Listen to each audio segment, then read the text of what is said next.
know where the treats at. Is this the passing of the torch, right? Is this what this signifies? It comes down to that front office and what they feel is most important. The champ is here. We've touched down from a higher plane. Why you landed here? We always look forward to that week because it was always intense. You know that we ain't coming back. We about to. The man, the myth, the legend, Dante Hall. My favorite player growing up was Dante Hall. I love you guys in the show, but Dante was my guy. Get to dashing because you done on the warfield.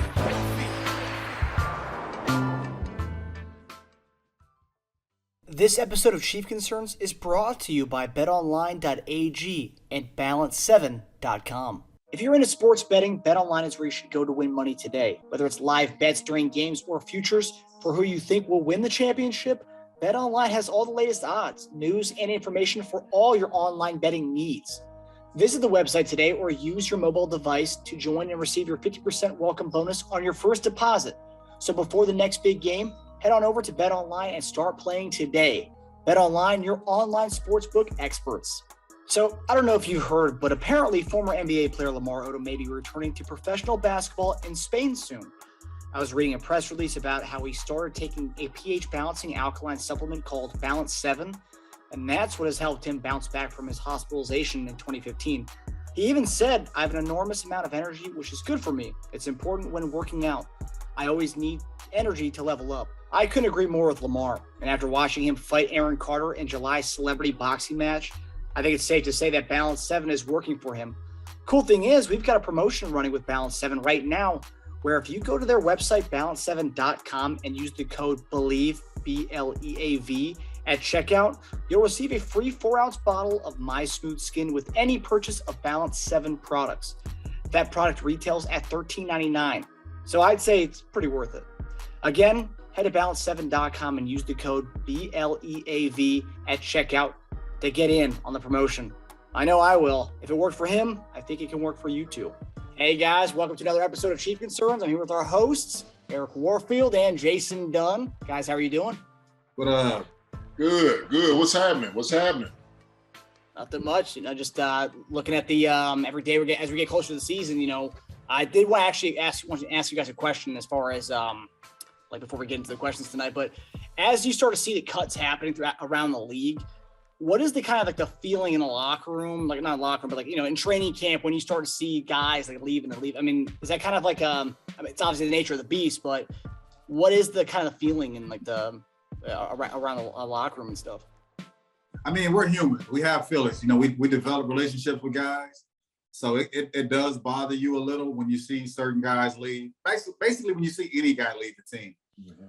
But in the bigger, spectrum of things, it's your job. You've been through this year after year after year after year after year, so it's kind of expected.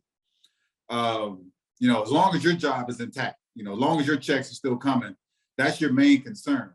But yeah, you do have ill feelings towards, I wouldn't say towards someone, but you still feel bad about certain guys leaving the team. Basically, all the guys leaving the team for whatever reasons. But when it comes down to it, your main concern is those guys that are going to be starting, playing, beside you, opposite of you. Well, not completely opposite of you, but the guys that are making that 53 roster. So the team that's built, that's going to go with you throughout the season. So that's your main concern. But yeah, you feel bad for the guys that aren't making the team. Yeah, I think a lot of it is, when you see guys, dreams kind of, dissipate. You see the disappointment on they faces. You definitely feel bad for them. And so like he was saying, man, you build up a rapport and relationship with these guys. And it's just always one of those things dang, God, man, I thought you had a chance, man. You know what, man, good luck, man, keep trying. You're trying to be encouraging as much as possible. At that moment, something that just going to try to lift their spirits up. And it's a little tough, like you said, sometimes where a guy that might have been on a roster 1 or 2 years before, and then all of a sudden they don't make it. And so you're hoping that, well, maybe them being released now, they have a chance to get on another team somewhere down the road. But it's always tough. It's always tough. And I know some guys are sitting there thinking shoot, I'm glad it wasn't me. Seriously. I mean, that's just the reality of it in the NFL, man. Look, hey, playing in the NFL is hard. people understand. Look, man, there's only so many guys that had that opportunity to come and play and be a part of the NFL team, and there's a reason why. Okay, yeah. We're talking about like being the elite of the elite. That's how it comes down to. I mean, I see there's tons of talented guys. He knows man. There's tons of talented guys out there, man, that just don't make it. For one reason or another, man. So that's part of the evaluation. So, and the reason I'm saying that is because I want to talk about some other things too, like real quick, okay? And then that around the league, this whole like when Tebow got cut, you know what I mean?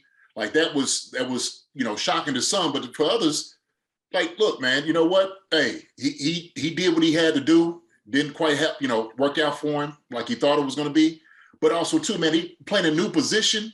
Coming in, that's tough. And it's things he's never done before. That's difficult. But it just also tells you the magnitude of how good you have to be, especially in the NFL. You know what I mean? It ain't like you just come and walk off the street and it don't happen. That's a rarity if it does happen, getting guys coming off the street. I mean, we have guys that like trying to come in each and every single year who's putting their time and effort all year round to get on the NFL roster, just have a chance to get a look. So, these things, man, it's tough, man. NFL is tough. When they say not for long, it's not for long. Yeah. Yeah. No, that was, just obviously there was a guy who on the Chiefs who got cut this week, Antonio Callaway, who, I thought was going to be, you and I actually thought he was going to be like an asset for the team this year. So, he had a little injury. So, I was just curious what the feelings were in the locker room after once you started to see guys dissipate. I told you, man. Hey, look, can't make the club in the tub. That's how they say, man. And that's probably like one of the worst things to do is get hurt when you're like one of those bubble guys, because it's like, oh man, like what am I gonna do? Teams ain't gonna wait for you. They ain't got time to. So, they release guys. I thought, like you said, I thought he was gonna make it, man. But yeah, you do have some of those that'll milk that injury, try to hang around for a while. Right. They can't cut you while you're hurt. Right. You see it like walking out real slow. Like man, this dog was hurt. Like he needs a wheelchair or something. Yeah. I ain't mad at him though. Shoot, stay around as long as you can. Maybe make somebody smile and somebody thinks differently about it. I agree. So another one, kind of before we jump into it, is the Jamal Adams contract. And I think from all the preseason write-ups that I've seen, they've listed Tyrann Mathieu as number one safety. And so that's going to play into his contract, is to see what he just got paid. And I know they posted an article yesterday on SportsCenter how Veach said that we don't have the money right now. He's got to be patient. When you see them big contracts go out like that, you know what you're worth. Yeah, you start knocking on that door and hitting that send button quite often to see what kind of deal you can get done. So I mean, I hope that doesn't affect him mentally going into the season. Just knowing that we haven't tied him into a contract, but right now I think he understands that we don't have the money's not available. I mean, it's been put out there publicly that we don't have it right now. But I just hope it doesn't play into his mentality going into the season. But then, he did say something about him that I guess he liked a tweet or something about going to Baltimore. It's like, come to Baltimore. And he liked it. He was like, oh, he's like, cool, or he checked it or something like that, or he liked it. He did a like on it. Everybody was like, oh, shoot, what is that? Hey, when it boils down to it, it's a business, right? But like you said, if you treated the guy fairly and you do kind of know what it is, it's like it's the parameters we could deal with. Look, we want you here. We're telling you we are committed to you. We're trying to work some things around. What can we do to get to that point? But look, I promise you, we're gonna try to get this thing done. Yeah, shoot. Hey, but the SportsCenter article, it said Veach made the comment that we don't have the money this year, and we may not have the money next year because of the contracts that we're tied into. So, I hate to see him leave, especially for what he's done, what he's, continuing to do. But if we can find a way, we need to go digging right now, try to find a way to get that done. I'm telling you, man, I told you, hey, we start moving money to get guys. Hey, I knew it was going to come. One of these days, man, it's just that the timing is it's bad timing in itself. But yeah, I think the phrasing was money is tight, but what he said was that we want to strike a deal, and so does the Tyrann side. So it's they both want. At the end of the day, he wants to stay there, but if the money isn't there, you got to go. I mean, that's right. And I do not think he's going to accept anything less than what Adams took. Yeah. Isn't he? He's a year or two or a year or three older than Adams, I believe. There's a good amount of age difference there, I believe. Man, you still ranked number one at your position, so you're still playing at a high level. Don't matter, right? Yeah. It's look, don't even try to use it. Don't negotiate tactics on me. I'm older, a few months. Don't use that. Shoot, you know what I'm doing. My production on the field is. So, if you want me, you're gonna keep me. You're gonna find that money. So when it gets to that point, that's when it's look, I've been patient, but y'all need to start finding some things, start moving some things around, right? If you committed to me. Yeah. I mean, we've talked about in the show, as far as Frank Clark's future, we don't know what's going to happen with that. So Vish can't come out and say, Frank's, we're probably gonna get rid of that contract by next year, and then there will be them freeing up some money in that case. So I believe after next year, we don't get penalized if we were to get rid of him after next year. So I mean, he's gonna have to play a game of Twister with these contracts. All right, so better him than me. What's that? That better him than me. Yeah. Okay, so we're going to get to our first Chief concern tonight. It's talking about our first preseason game from last week. Albeit it was a small sample size, but the Chiefs' O-line looked pretty good. I saw some nice holes for CEH. And the defense, the pass rush was there. Our boy Chris Jones was getting after Trey Lance last week. But what were your takeaways from the first preseason game of the things that you saw? My takeaway from it, it was good just to see the first team out there. Offensive line looked wonderful, like was expected. I think to me that was kind of the anticipation about how they was going to gel together, how everybody was going to move together, and they did a tremendous job. It looked good, like you said, a little sampling of it. Okay, looked great, but also too, you're thinking, well, do they have their top, guys? Everybody's not necessarily healthy on the defense, and so it's one of those things, but it still looked good, right, from what you're getting. And so, like Trey Smith, looked wonderful. Now he looked good. Like the whole offensive line looked like they were gelling pretty well. Defensively, now it was a little concerning giving up that big play, a touchdown. It was a bad angle. It was a bad angle. Kind of roll out, throwback play, but those things you got to be ready. Got to be ready for. And so the defense looked well. It was just that throw. You're like, oh my gosh, like how do you got to miss on that? But younger guy in, first NFL experience that he's had, and shoot, you pay for it. But he's gonna get better. He's gonna get better from it. So that was my takeaway, man. I think defense did a wonderful job. Certain plays just kind of looked like it was. Offense did well. I mean, Patrick still look good.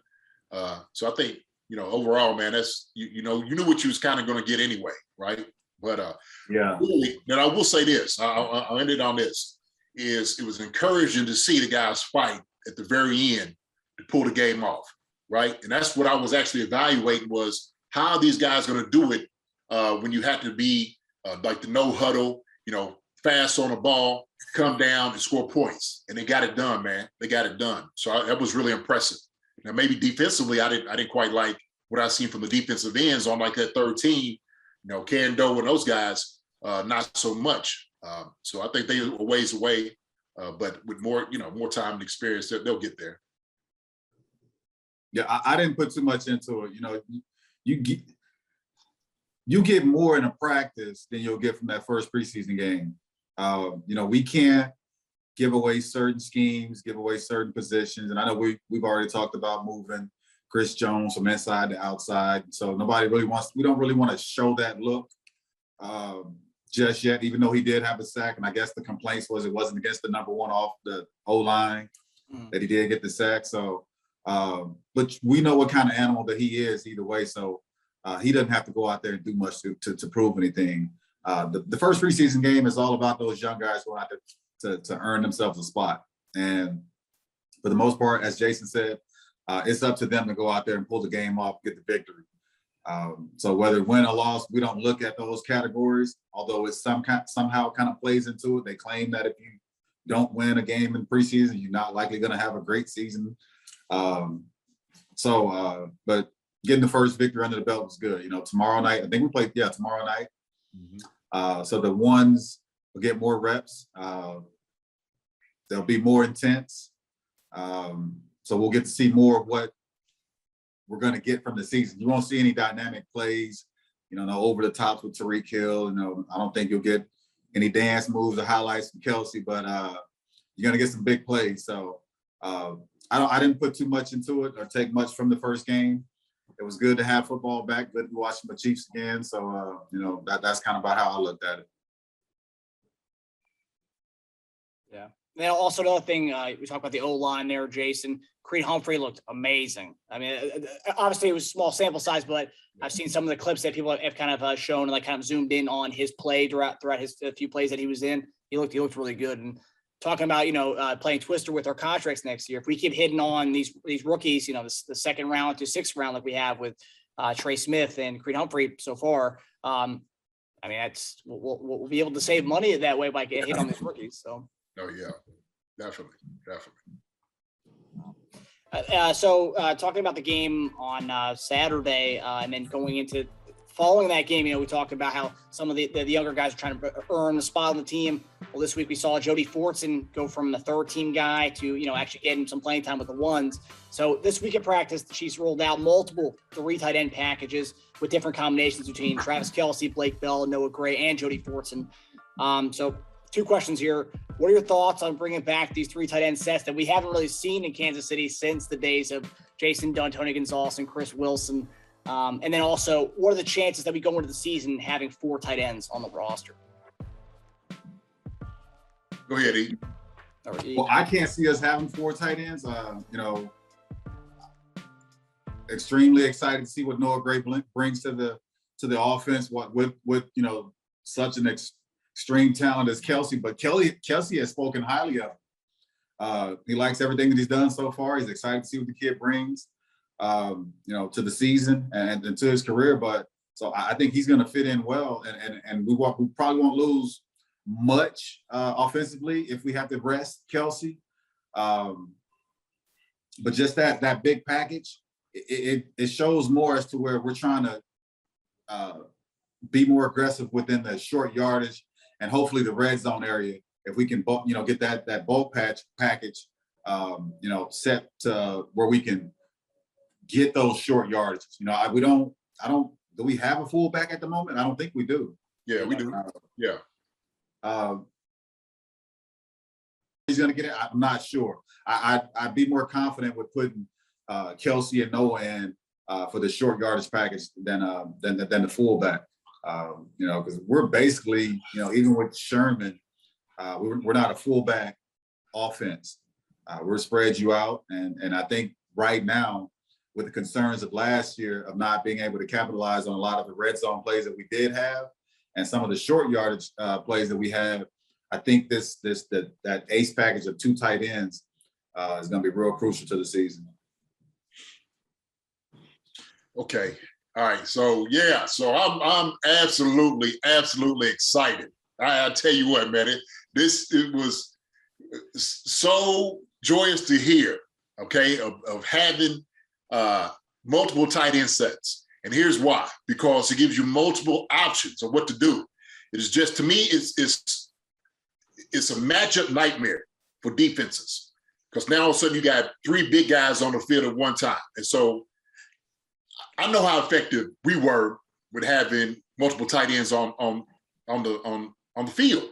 And you start seeing a lot of teams emulate what we did in Kansas City because we had so much success. So we led the offense for like 3 years straight, right? And then you start seeing, right, New England started to get there. Other teams started, the Rams, and everybody started to like, look, Kansas City having a great time with two or three tight end sets because you got guys now who could go downfield and actually, destroy a linebacker, a safety, and they match up well physically against a corner.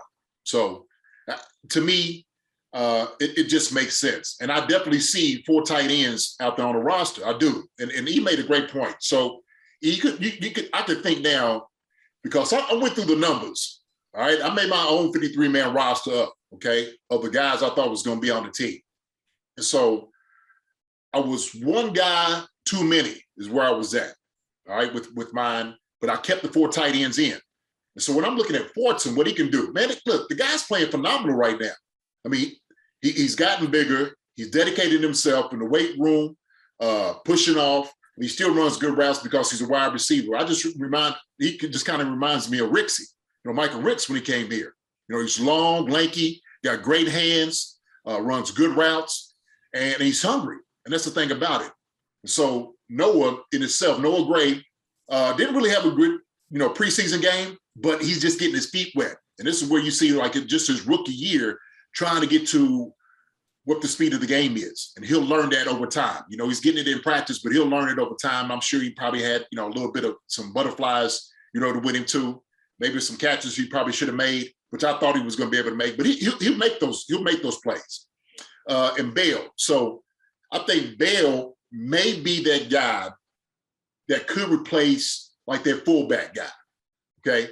You could have him being like the banger and, inline blocking more than anybody else. But I think Fortson and, Kelsey, all the guys can do it and just being more of an H-back kind of offense, if you will.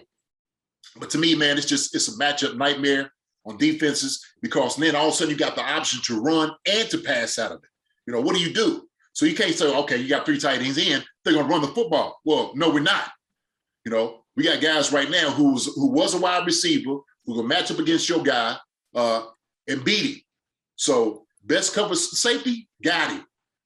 Destroy that. Oh, guess what? Oh, we're running out of this. So it creates a lot of availability, for our offense to do a lot more things, right? So that's why I look at it, man. I'm just so excited, man. Just being able to look at it as a tight end. I'm all for it. I'm all for it. So giving guys opportunity. It's just a little reminiscent of you back on the squad. That's all. Yeah, no, it's a little bit more than that, though. It really is. Yeah, look, and I'll say this: if the guys don't have the ability to do that, I'll say so, right? Like it wouldn't make any sense to keep a guy on a roster who's not going to be able to do like special teams and all those things that's going to give that part of it. But you got guys that got the speed to run down, make tackles, play every special team that's out here. So you eliminate that question. Can they play special teams? Absolutely they can. Can they block? Absolutely they can. Can they run routes? It works. It definitely works. I mean, for the teams that I do know of that have had it, have tried it, yeah, they've had successful offense. But I can't tell you that many teams. I know New England did it with Gronkowski and Hernandez. Yeah. I know we did it with you and Tony. Mm-hmm. So other than that, I couldn't tell you a team that had 2 good tight ends. Shoot, not one. Eagles was doing it. The Eagles with Ertz and Goddard was doing it for a long time. That's why I thought Goddard was him going to Dallas now because Ertz was like the first tight end. I was just like, man, they're 2 good tight ends up there in Philly. They really were, and it was the same thing, a matchup nightmare. But I know the teams because they're playing tight ends. I'm gonna watch the tight ends when they're out there. And the same. Baltimore was good with it. Baltimore when they had Andrews, the guy that's down in Atlanta right now, and the other dude, Hurst. I like Hurst too, man. Another guy. So there's teams that had like multiple tight end sets out there that were successful, right? The Colts did it with Pollard and Clark. Colts, yeah. So there's guys that's there. And the thing is, it's not a bunch of teams though. But I get what I get what you're saying though. Yeah. So the thing is, it won't eliminate, having the multiple sets with the wide receivers. like I said, it just gives you more options now. And all of a sudden, so it's not like, man, not only do we have these guys, but we got this package right now. This package right now put together, it's going to kill you too. What do? You bring in another linebacker to try to cover these guys? You're going to get beat. So you're going to probably bring it, thinking it's a big package. Well, guess what? We're going over the top, so I love it, man. I love it because, these guys are athletic, man, and they deserve to play. They deserve to get out there on the field. So I think you carry 4 tight ends. If the guys weren't capable to do it, then I say, yeah, maybe not. But all 4 guys are capable of being out there on the field at one time. And if somebody does get hurt, you got another coming in. So you don't have to worry about too much, that aspect of it. But yeah, I'm excited. I'm excited. And Jody Fortson, it's cool in itself. The guy transitioned from receiver to tight end, playing with the threes. Then all of a sudden he comes in the game Saturday. He's starting to rotate with the ones, after he showcased what he can do in a game on Saturday. And now he's rotating with the ones. From some of the stuff, I think Harold Kuntz was talking, one of the Chiefs not beat writers, but local reporters, was saying that Coach Bieniemy was all over Fortson in a good way this week, just talking him up on the sidelines during practice and stuff. So, obviously the guy's, he's making a name for himself. And, if we can carry forward tight ends, he might have a big role this year as far as his multiple tight end sets. Yeah, I mean, shoot, look, he's been out there making plays, man. So they're gonna expect a lot out of him. I know Bieniemy's like, look, man, your name's out there, so you can't slough off now, right? Right at this moment, you should look to just get better. Everything you do, just build on what you've done now, creating this buzz about you. Keep going with it. Keep going. And so, man, it's encouraging, man, just to see. But he's put the work and the effort in to become a better tight end, and it's worked for him. And that's why I keep going back to like the whole thing, man, with the whole down there in Jacksonville, how it didn't work out. It doesn't happen that easy. You just don't make a transition that quick. It doesn't. And there's a lot of idiots who's like, oh, BS. No, it's a whole difference, man. It's a whole difference NFL. So. All right. Well, and the Tebow situation, you and I were texting about, what we saw on Saturday. Yeah, I will say this: for whatever you think about Tebow, I will say in general, the guy got to follow a dream of coming back and play in the NFL. As you guys talked about, not everyone can do that. He had, he had the luxury of being able to be called upon from his former coach to play again. I'm not gonna knock a guy for trying to play football again. So he tried. I was rooting for him. Oh, shoot, I love Tebow. I was rooting for him, so, hey, it just didn't quite work out, man. But our 4 that we got up here with Fortson, he's made that transition the way you should. For sure. Yes. Okay, so our next concern, this one is we actually had a YouTube subscriber actually ask us to talk about this topic. So this past weekend, we saw the refs take taunting penalties to a new level. That was followed up by the NFL Competition Committee Chairman Rich McKay. Quote, after the games this past weekend, quote, the NFL Players Associations, coaches, and competition committee have made a strong statement regarding respect among everyone on the field. We saw an increase in actions that clearly are not within the spirit and intent of this rule and not representative of respect due opponents and others on the field.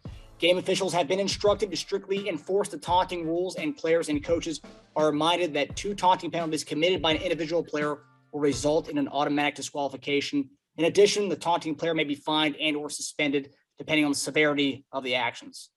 Now, a lot of people are upset about this. What are your guys' stance on the enforcement of the taunting policies? I don't. Okay. One, you're in group competition against somebody for 3 hours. You're going to talk shit no matter what. Now, it's just a matter of you getting in somebody's face and how you present that argument that I think that the ref is going to look forward to it. I know you had the one where you posted on Twitter about the low cut. We have this box now where DBs can't come in and take out linemen. It's going to suck for the DBs because they're going to, you guys get guys pancaked. But the taunting thing, I'm all for it if it's going to eliminate fighting, because we don't want that in the game. Now, you're going to have trash talk. That's you can't take that from the game. Now, if it's to the point of it's an argument that's about to start a fight, I think the refs can sense that and kind of keep that at a minimum. But if it's just something that I'm in your face, I got a big plate, I'm gonna hold the ball in your face, I'm gonna make some sort of a gesture to you. Yeah, that's going a bit too far. I'm not even against, I kind of hate the rule of guys getting flagged for taking their helmets off, the Emmitt Smith rule. Like, you know what? I don't think that's really taunting. I mean, you can't showcase who you are. I mean, I know it's not about showcasing who you are, but what's the problem with just taking your helmet off if you're not causing any harm to anybody? I don't think it's showing up anybody. I mean, if you're gonna let them celebrate, do dances now, I don't think taking off the helmet is that bad either. So, I mean, these rules they've been in place for a long time. I guess now it's just they're trying to put more emphasis on certain little things that you do. But my opinion on it is that, they've done a good job over the years. If there's something that they can sense that's going to lead up to a fight, or something that's, can kind of damage the image of the NFL, yeah, you police that and you police it accordingly. But if it's just something that's minimum, a guy gets up and says something, you don't throw a flag for something that small. I mean, it depends on what he says.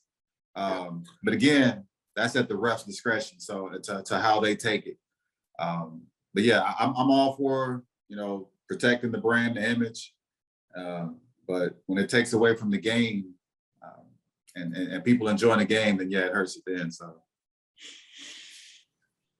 Okay, so I'll tell you what, I'm gonna be completely honest.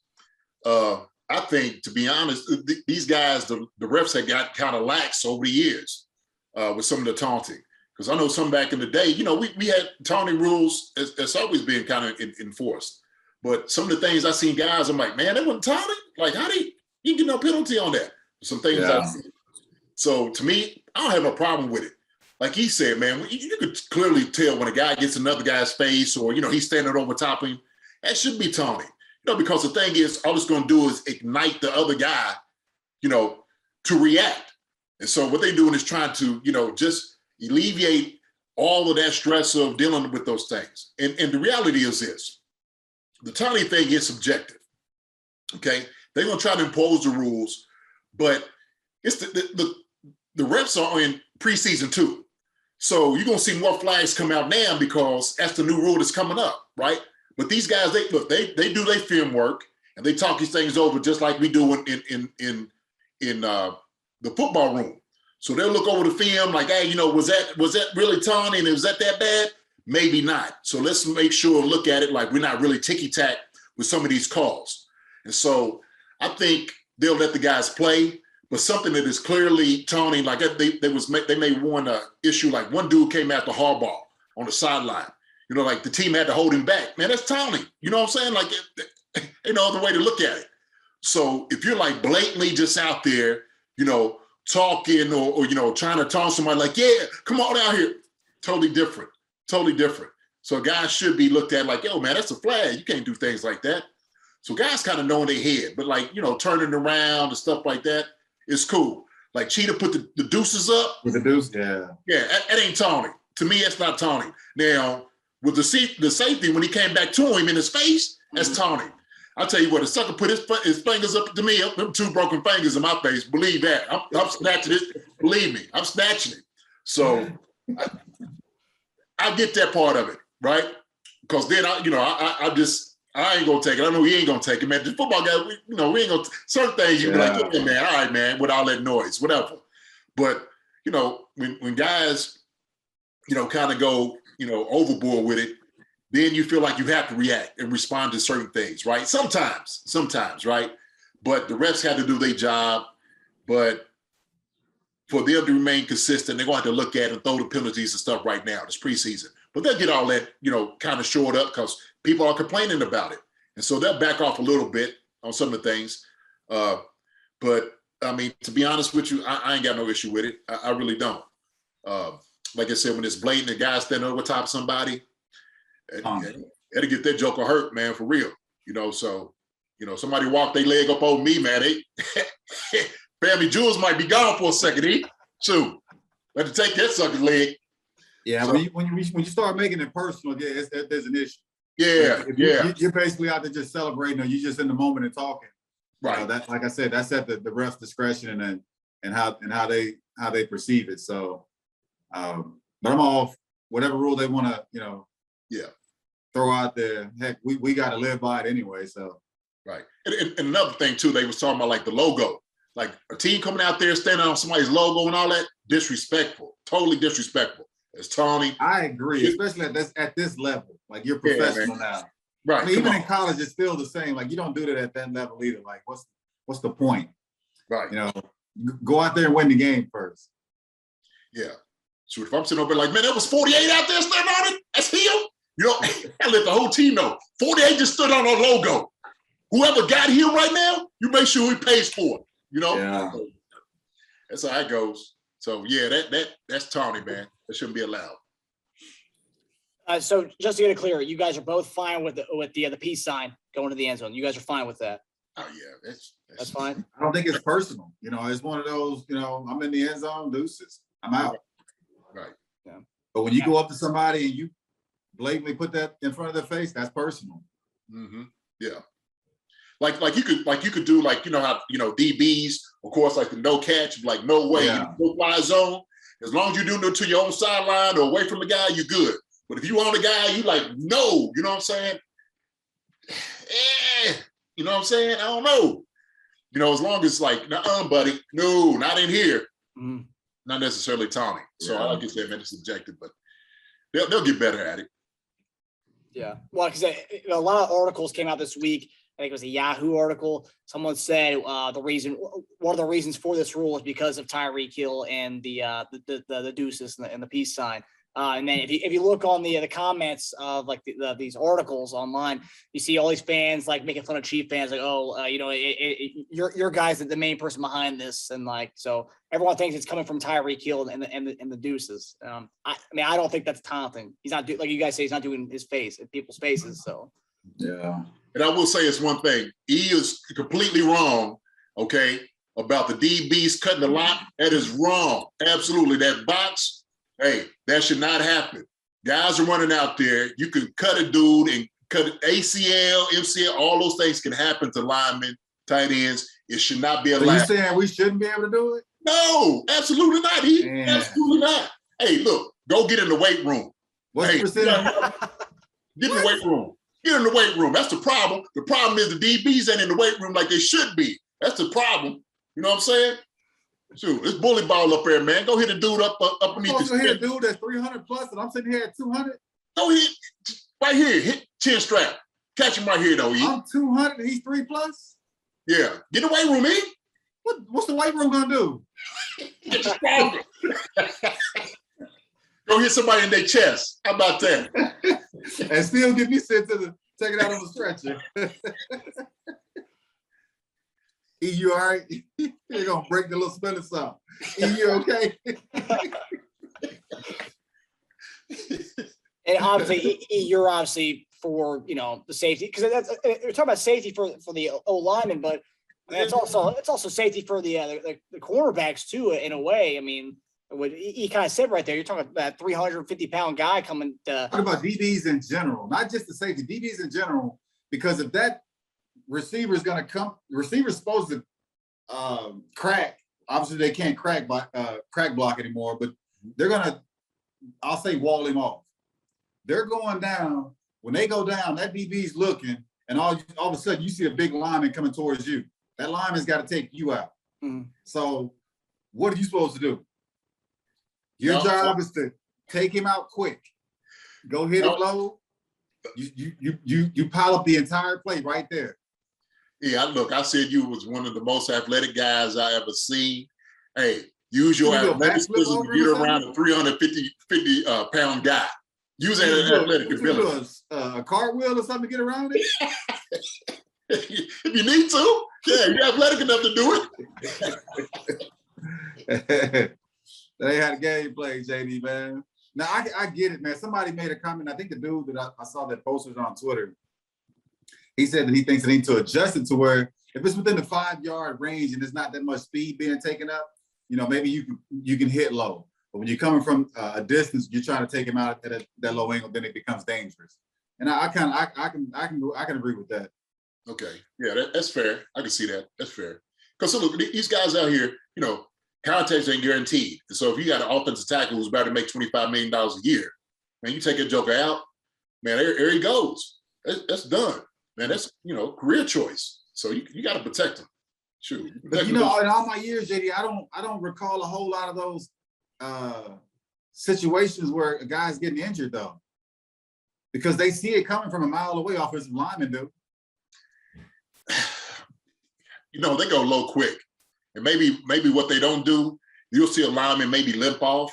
They don't really talk about it as much. And so, we might not just be, looking for it. If you don't really look for something, it doesn't mean it's not there. So I've seen linemen limp off from getting cut like that, man. That's hard. That's tough. When somebody's running at you, and you think you're going to hit somebody up, and they just take your leg. Oh, man. It's tough when receivers do it. We're sitting there supposed to block a receiver, and all of a sudden the receiver's down trying to cut block. It's frustrating. Yeah. I get it 100%, but, that's me and another guy that's around my weight class. Right. When I got somebody 300 plus coming, that's a whole different situation. Well, man, shoot, you might get knocked out cutting a dude at big too. Big old ham hock coming. Oh, man, it might knock you out. No, knockouts don't happen like that. Unless you catch that knee on the helmet, that might be the only way. But yeah, when you're doing those low cuts like that, no. Yeah, be elusive. Like y'all little guys, be elusive. Get around them. Y'all need to start working that. That's the worst thing you ever do. You never do that, because when you do that, that running back knows he's gonna see your last. He's gonna be able to tell your movement, and you trying to make that be elusive move and make that right cut. Yeah. Hey. Why they pay y'all the big bucks? Yeah, so let's do our job and take the knees out. Now, I will say it makes a DB's job a lot tougher. The way the game is, it's called for the offense now. You can't breathe on a receiver, you can't breathe on a quarterback. For the D lineman, but as far as the pass interference stuff, and then you got this. I don't know. I feel like it's a safety thing, and I feel like it's leaning in the right direction. Marcus. It sucks. I saw ESPN today just post a video of Calvin Ridley supposedly roasting the Miami Dolphins DBs. Mm. What's the guy's name that's supposedly ranked number 1 right now? Xavier Howard. Yes, so he was one of them. And I'm watching these plays. I had guys send me like the highlights. I'm like, yeah, it all looks good, but you're not gonna get a triple move in a game. No quarterback has that kind of time for you to run that kind of a play. Mm-hmm. And so, granted, Calvin Ridley's good. He proved himself, which would allow Atlanta to let Julio Jones go. Yeah. And if he wasn't the product that he is, they wouldn't let him go. But he's a proven guy. But the highlights, they show him doing, a triple move. He comes out, shakes the line, shakes again, runs inside, and shakes and comes back out, and he catches the ball. As a DB, what are you supposed to do? It's one-on-one. Mm-hmm. Right. You're already at a disadvantage. There's no pressure on the quarterback. Where the receiver's running, and he can take all the time he wants to run this route. But in a game, you sit there and try to let him run all those routes. You're going to have whoever that backup quarterback is coming in. True. Yeah. Those things are ridiculous. When I see things like that, I'm like, come on, man. He ain't got that much time. Mm-hmm. They ain't gonna work like that. And you see so many kids, especially like the young ones, and they get so hyped when they see, he did him in. Yeah. No, that's not at a professional level. That's not even at a collegiate level would you see those kind of routes. Right. You might see a double move like that 10 times in a football season. Mm-hmm. And so, and it won't be that many moves. You just don't have that kind of time when you're at the NFL. The speed of the game is too fast. Yeah. And those are specialized routes. Like you said, it's going to be a play that's set up and designed to run that exact route to take that time. You know what I mean? And then I'm sure you'll do other things to get them off that move and then come back to him. But that's like you said, it's not going to be that often doing that. Okay. Yeah. Well, and I remember that, and I remember I had this one coach in high school. Was running backs coach? I remember if you were doing one-on-ones and the cornerback pretty much stopped your route and you try to do try to take up and do a double move, quarterback would say tell the quarterback not to throw the ball because you know the quarterback already stopped you on your route. That's it. I can do a triple move out of that. So.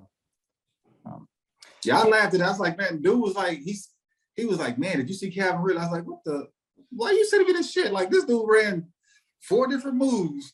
That will never happen in a game. And then you read the comments, and every comment said the same thing I said. That's a sack. That's a sack. Quarterback will never have that much time. I even saw Thurman Thomas even commented on it. It was like, yeah, quarterback will never have that much time to complete that pass. Yeah.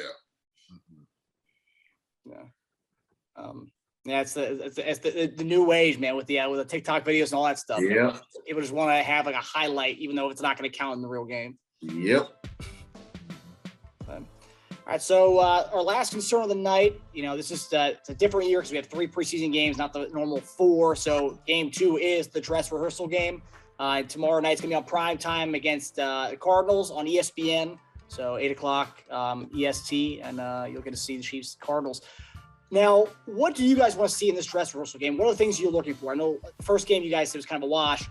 This one, what are you specifically looking for in this dress rehearsal game? I mean, you'll see more action out of the ones, and especially against a team that's highly talented. Arizona, built up this team. They built up this roster this year, bringing in a lot of big name guys. Now, granted, a lot of these guys are older, so it's kind of like the Lakers going into their season because you bring in an older AJ Green and JJ Watts and heck, I think they got a few other guys that are older, but they're talented though. They're proven guys, and to go along with Hopkins and I can't think of my little guy, the quarterback, Kyler Murray. Yes, highly skilled guy and is able to make some phenomenal plays. So. It'll be a good matchup for us and to see where we're at defensively, especially, and on offense because they have a pretty good defense. So for the few plays that they do get, they will be on display, and they know that they will be graded accordingly. So I think you'll see a faster pace. I think you'll see some routine things that go on in the game instead of just going out trying to just go through the motion. Actual trying to convert downs and trying to get in the end zone and work on certain things at a faster pace. So it'll be more exciting and you'll get more plays out of the ones, like I said earlier. But even with the 2s and the 3s, they're gonna have a lot more reps too. Now it's those guys that are walking that tight line. Those are gonna be the ones that probably won't get the snaps. But we probably won't know who they are anyway. Not to say that in a disrespectful way, but yeah, those guys that who probably won't make the team, they won't get the snaps that they were expecting. They'll get them on special teams, but just not within the squad. Yeah, and you say that, man. If you don't get no reps, man, it's a wrap anyway. The writing's on the wall. Yeah, and I ain't getting in. You already like, well, I might as well. Let me call mom real quick, let her know. Shoot. But I'm looking, man. It's like E said, man. It's going to be a faster pace. I think they play a whole half, and it's going to be. You'll see the zip come out, off the quarterback's hands. You're going to see it because everybody's trying to get into their rhythm now. And what I'm looking for is really that consistency on that offensive line from that little, nugget we got the first preseason game. Now here's some good competition to see where the guys are actually at. And so, their defense, they're going to come after it because like now your second season, because you don't have a fourth one, you got to get yourself ready. And so, like that third one is like, the guys like that's on the bubble, but this second right here, guys are going to be coming after it. They are going to be coming after it. There's going to be some humming out there. And so I'm looking a little bit more from the secondary, the Chiefs secondary. There's some things just moving around back there. This really interesting. And so I'm going to be watching a little bit more of that game back there And also 2 linebackers, see what Bolton gets in, starts doing it with the ones, getting in some more, see what he's going to do. Running backs, and then wide receivers. I'm going to see what the wide receivers do. Will they try to introduce this multiple tight end set package out here just to see what it looks like? Possibility. Why not? Try it early. See what it looks like. Not put it out there, put it on the shelf, right? Okay, we know what we got. Let's go from there. But first half, man, I'm going to be really tuned in to see offensive line, DBs, wide receivers, and like I said, man, linebackers. So looking forward to it, man. It should be a good matchup. Man, Arizona's they ain't nobody to play with, man. They're a good team. No, not a slouch at all. Yeah, they're a good team. And I know he said, there's some older guys, but these guys were great in their heyday. So can't never count them out. It'd be good to see AJ Green out there. Green, just to see him, because he's just been hurt, man. I'm a fan of his anyway. I like how he plays ball.